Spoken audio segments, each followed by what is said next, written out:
يا معشر الأنصار، قالوا لبيك يا رسول الله. قال أما قلتم أما الرجل فأدركته الرغبة في قريته؟ قالوا قد كان ذاك يا رسول الله. نعم. قال كلا، يتعامل مع بشريتهم صلى الله عليه وسلم. قال كلا إني عبد الله ورسوله هاجرت إلى الله وإليكم والمحيا محياكم والممات مماتكم. فأقبلوا إليه يبكون يقولون والله يا رسول الله ما قلنا الذي قلنا إلا ظنا فيك، يعني رغبة فيك. قال إن الله ورسوله يصدقانكم ويعذرانكم.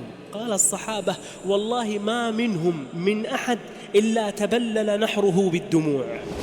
الحمد لله والصلاة والسلام على أشرف خلق الله محمد بن عبد الله عليه أفضل الصلاة وأتم التسليم. أما بعد، أسأل الله جل في علاه أن يجعل هذا المجلس مجلسا مباركا. أسأل الله أن لا نقوم من هذا المجلس إلا وقد فرج همومنا ونفس كروبنا وقضى حوائجنا وقال قوموا مغفورا لكم قد بدلت سيئاتكم إلى حسنات. فالمرء في هذه الدنيا إما أن يكون قد حاز الحسنات وإما أن يكون قد تحمل السيئات، وهذه هي التي تدخله إما الجنة وإما النار. يوم أن يعرض على الله سبحانه وتعالى ينظر في حسناته وفي سيئاته. فمثل هذه المجالس تشترى بالأنفس، رب دقائق معدودة لو علم أصحاب القبور أنها فاتتهم لتمنوا أن لو بذلوا الأنفس فيها. لماذا؟ لأن الله سبحانه وتعالى وضع في هذه المجالس ما لم يضع في غيرها. يكفيك أن الله يذكرك باسمك، فلان ابن فلان يذكرني في هذه الساعة، يباهي بك الملائكة. يكفيك أن الله سبحانه وتعالى يقول لك بعد هذا المجلس وبعد سائر مجالس يذكر فيها سبحانه وتعالى قم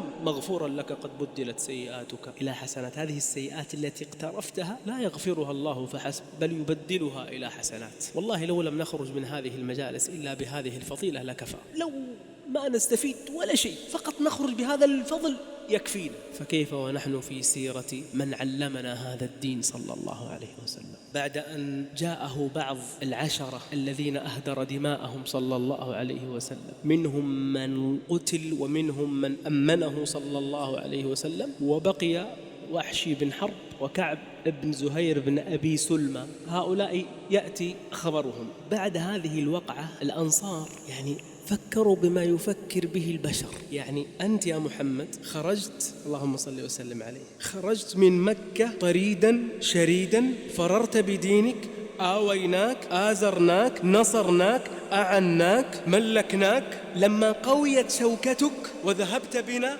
بذلنا معك الأنفس والأموال. لما فتحنا بلدتك التي أخرجتك وشاع نور الإسلام وسال الدم من سيوفنا ومكننا الله من رقابهم بعد أن قتلوا فينا، قتلوا أبناءنا وأبناء عمومتنا تقول اذهبوا فأنتم الطلقاء. هكذا فكروا الأنصار. ماذا بعد؟ هم بشر يفكرون بما يفكر به البشر. طيب ماذا بعد؟ اذهبوا فأنتم الطلقاء. هل أخذته الحمية؟ هل أخذته الغيرة حتى عفى عنه؟ هؤلاء أهله تحدثوا بينهم بحديث، قالوا لعل رسول الله صلى الله عليه وسلم أدركته الرحمة والرغبة في قريته، ربما يمكث وربما حن إلى شيء.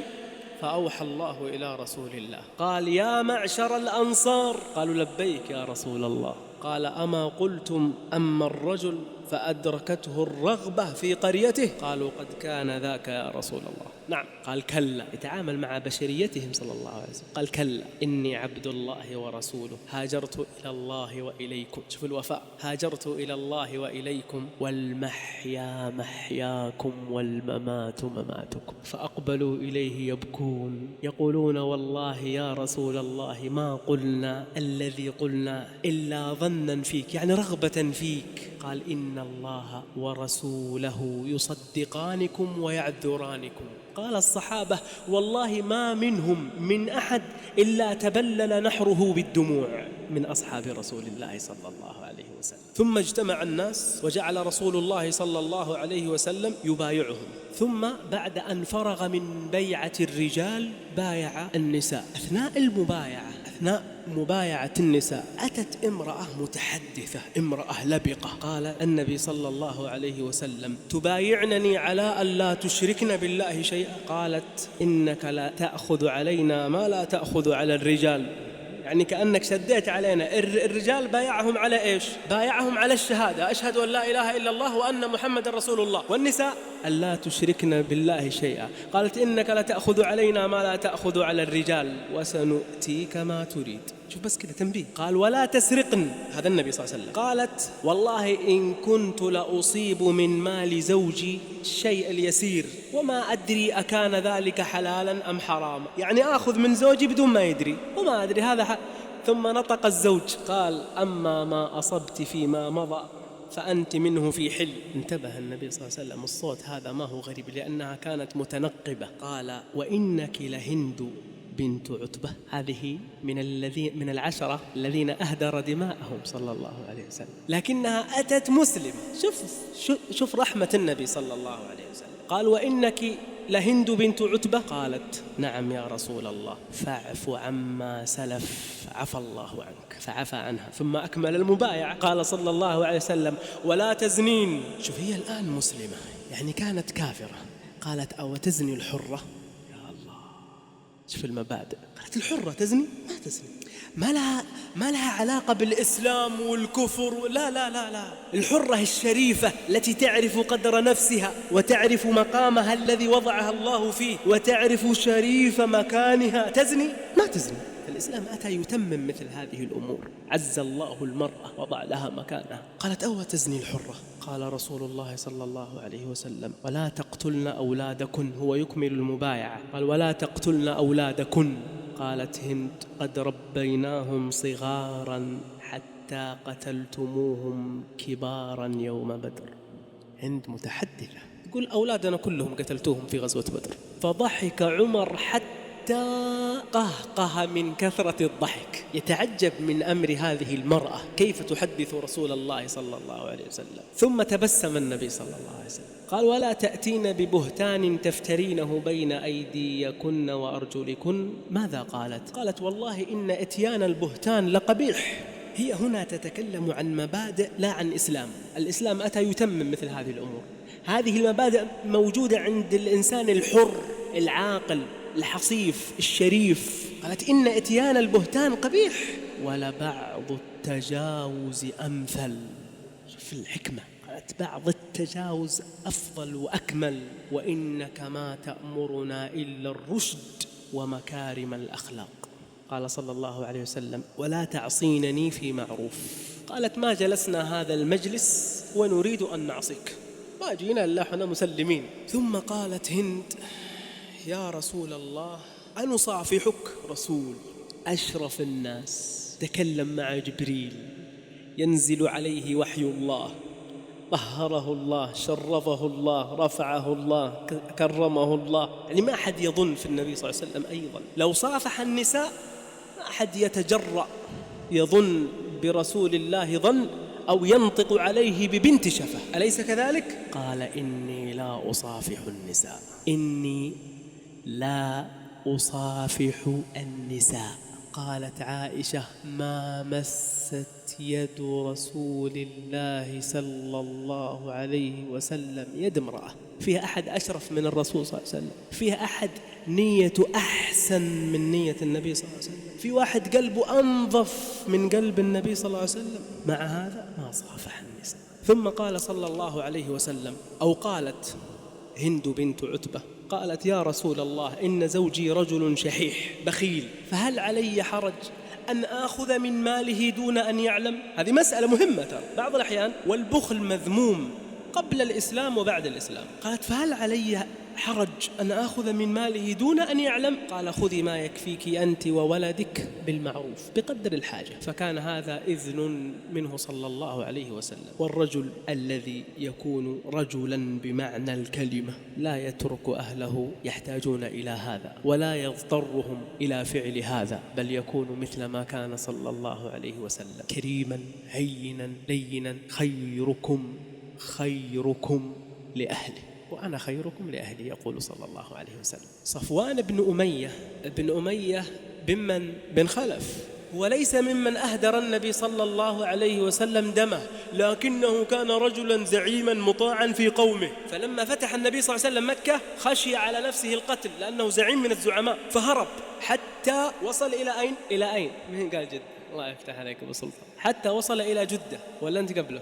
الله يفتح علينا جميعا. حتى وصل إلى جدة أراد أن يركب من البحر، فلحق به عمير بن وهب قال يا صفوان، بعد أن أخذ. يا أخي شوف، يعني بعض الأحيان الإنسان يحرص على أخيه حرصا يستنقذه بهذا الحرص من النار. عمير بن وهب ذهب إلى النبي صلى الله عليه وسلم وقال يا رسول الله، إن صفوان رجلا مطاعا وأريدك أن تؤمنه حتى يأتي ويسلم. قال قد أمنته. قال أعطني آية، أعطني علامة يتأكد بها صفوان أنك أمنته. قال هذا ردائي، خذ رداء الفتح، الرداء الذي فتح به مكة. فأدركه عمير عند البحر قال يا صفوان فداك أبي وأمي. والله أن هذه الكلمة كفيلة بهد الجبال، فكيف بقلب إنسان؟ قال يا صفوان فداك أبي وأمي، إياك أن تهلك نفسك، إياك أن تهلك نفسك. قال إليك عني واغرب عن وجهي. هو عارف أنه فيه شيء من محمد صلى الله عليه وسلم. قال يا صفوان فداك أبي وأمي، جئتك من أفضل الناس، جئتك من عند أفضل الناس وأحلم الناس وأبر الناس وخير الناس. هو ابن عمك، عزه عزك، ملكه ملكك. قال إني أخافه على نفسي. هذا صفوان. قال هو أكرم من ذلك. هذا عمير. قال هو أكرم من ذلك، هو أحلم من ذلك، هو أرفع من ذلك. قال وانظر هذا الرداء، هذا الرداء الذي فتح به مكة، أعطاني إياه آية على تأمينه إياك. فعاد وهو يلبس الرداء حتى اقترب من النبي صلى الله عليه وسلم وهو عند الكعبة. قال صفوان يا محمد، يا محمد، إن هذا عمير بن وهب جاءني بردائك وزعم أنك قد أمنتني. قال صلى الله عليه وسلم صدق، انزل يا أبا وهب. شوف التلطف، انزل يا أبا وهب. فقال لا والله لا أنزل حتى تبين لي وتجعلني بالخيار شهرين. تبين لي الإسلام، بعدها تعطيني شهرين أفكر. طيب الآن العزة عند مين؟ الغلبة عند مين؟ الكلمة عند مين؟ أقل شيء يقول له إيش؟ يا تسلم. لكن شوف النبي صلى الله عليه وسلم ينظر لأبعد من هذا.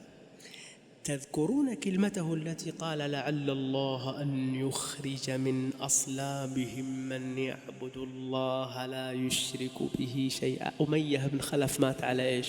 على الكفر. من أتى من بعده من صلبه؟ صفوان، وقائد وزعيم ورجل صاحب مال وصاحب سلطة. شوف كيف يتعامل النبي صلى الله عليه وسلم مع المكانة نفسها. النبي صلى الله عليه وسلم ما هو متهور، النبي صلى الله عليه وسلم حكيم. قال بل لك أربعة أشهر. مهم إنه في قابلية للإسلام.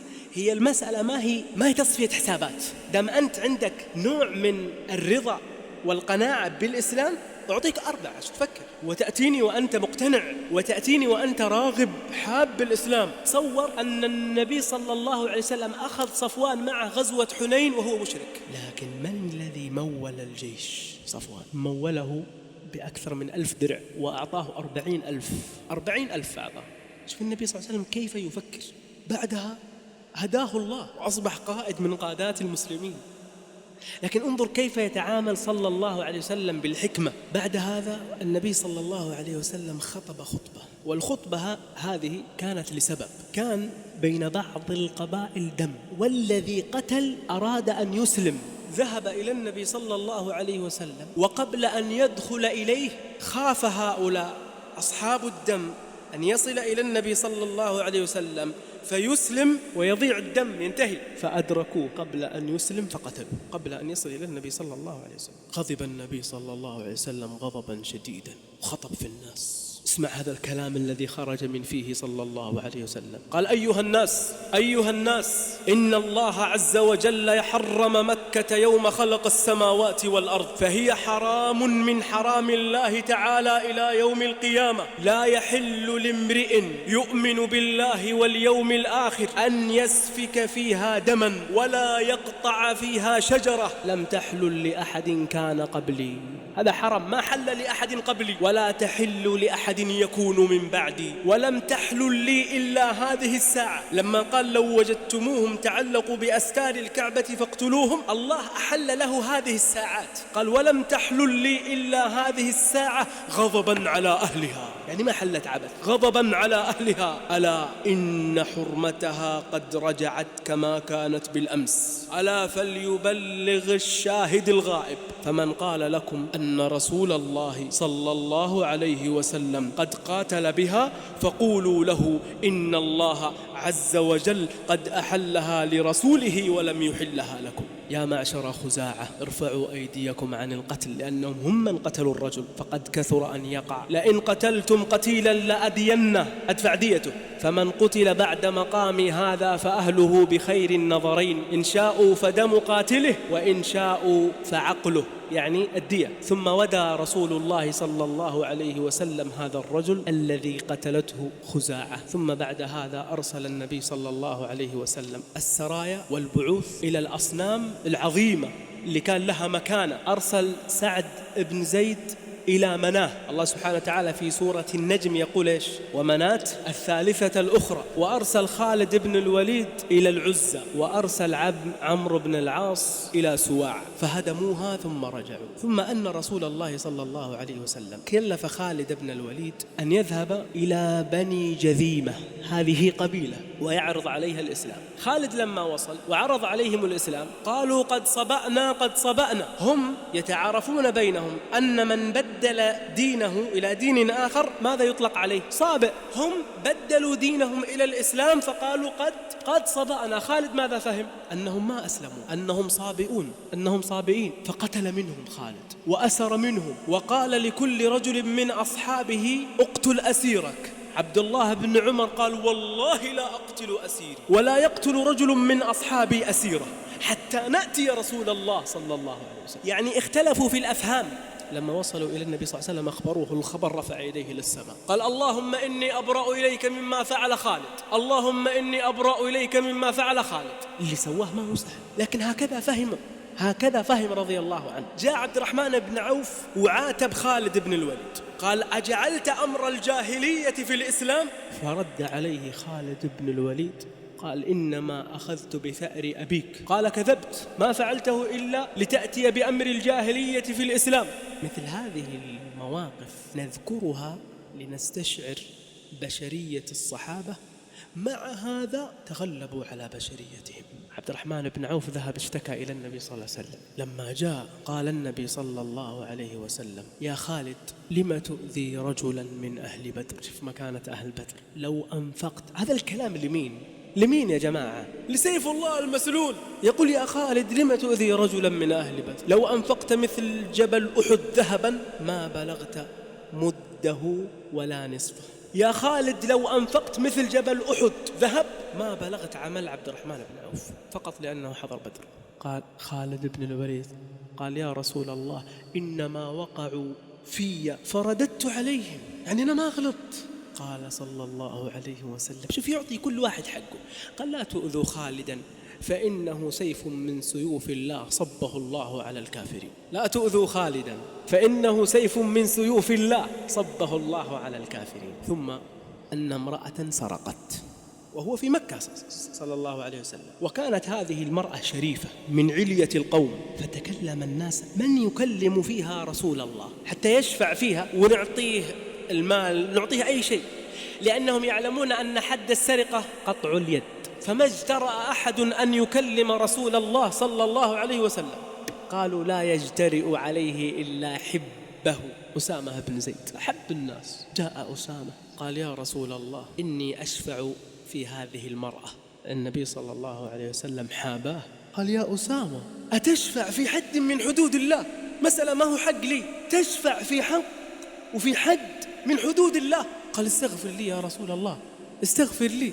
ثم خرج إلى الناس وهو مغضب، قال أيها الناس إنما ضل من كان قبلكم أنهم كانوا إذا سرق فيهم الشريف تركوا، وإذا سرق فيهم الضعيف أقاموا عليه الحد. وأيم الله وأيم الله لو أن فاطمة بنت محمد سرقت لقطع محمد يدها. ثم أقام عليها الحد، يظهر لك صلى الله عليه وسلم أنه لا يوجد أغلى من فاطمة بنته. ومع هذا لو تجاوزت في حد من حدود الله لتولى محمد بنفسه قطع يدها.